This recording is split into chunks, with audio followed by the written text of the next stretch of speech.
Ľahneme si na lavičku tak, aby hlava, ramena, chrbát a zadok boli v kontakte s lavičkou.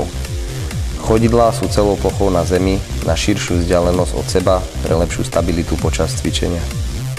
V základnej polohe držíme jednoručky tesne vedľa seba nad hrudníkom s vystretými rukami a dlaňami smerujúcimi k nohám. Nadýchneme sa a pomalým kontrolovaným pohybom spúšťame jednoručky dole vedľa hrudníka, pričom lakte smerujú od seba. Z dolnej polohy pokračujeme v tlaku nahor späť do základnej polohy. Keď prekonáme najťažšiu časť tlaku, čiže mŕtvý bod, čo je približne v polovici, vydýchneme a v základnej polohe s vystretými rukami na malú chvíľku zastavíme. Cvičenie opakujeme.